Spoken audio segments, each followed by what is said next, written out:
Hey, Joanne and Bryan from Zoom Vacations with guests Rocky and Buddha behind me. We're talking about your trip to the national parks this summer. Yeah, today we're going to talk about Bryce Canyon. Oh, wow. So Bryce Canyon is, let's see, it's in Utah. It's south of Salt Lake City, kind of southwest of Salt Lake City. I drove, but I'm trying to remember how these all went. It's about 4 hours from Arches National Park, or it's about 2 hours from Bryce Canyon. Is that where Mrs. Bryce lives? That's exactly where Mrs. Bryce. Who's Mrs. Bryce? I don't know. He's made that up. Bryce Canyon is really cool. It's kind of funny during this whole national park trip. Every time I got to a new destination, it was like my favorite place. Oh my God, this is my favorite. Oh, this park's my favorite. So what did you like about this place? It is just so cool. The geological features. You've got these things called hoodoos, Hoodoo, hoodoos, which are like these tall spires. Sounds in the naughty. air. It's not naughty.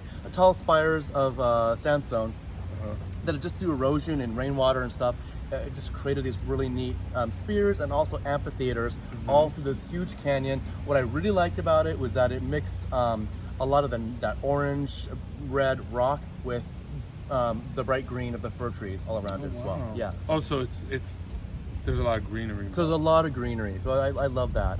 One of my highlights was one morning. Well, I recommend all these national parks. Like I always say, my tips in general: go for sunrise. There's not much to do in the evenings, so make sure you go for sunrise, and then bring a lot of water and bring a lot of snacks in your backpack, like turkey, protein bars, whatever. Anyway, is it cooler because it's a canyon? No, it was pretty hot. It was pretty hot when I was there. I was there in August, so good reason to go early. Yeah.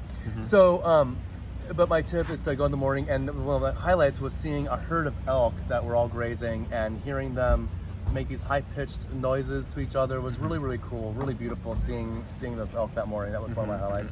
And then you see a lot of people, except for when I was there, we went sunrise. We also went for sunset one time.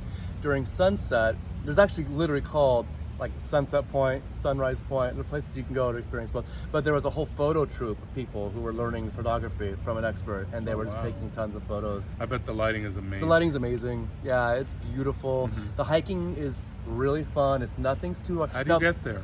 You drive. You're probably gonna fly into Salt Lake City. A lot of these parks that I went to are in Utah. Utah has a lot of really cool national parks, like a lot of really cool ones.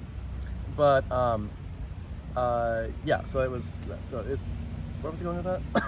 Well, I mean, there's a reason why the Mormons picked Utah, because it's so beautiful. Well, yeah, and as soon as you get to Zion, it's like the Garden of Eden. Zion is so beautiful. But yeah, so Bryce is really special.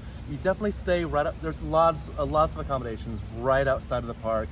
Unlike Glacier, where the accommodations are kind of like you still have to drive quite a ways in, you stay at Bryce. One of the things I loved about Bryce Canyon, stay right outside of the park. You're in the park within 5 minutes, and you're seeing cool things. Oh, now I know what I was going to say earlier. You don't need to be a big hiker. You can drive through a lot of it. So there you have it. Those are what I would suggest. Cheers.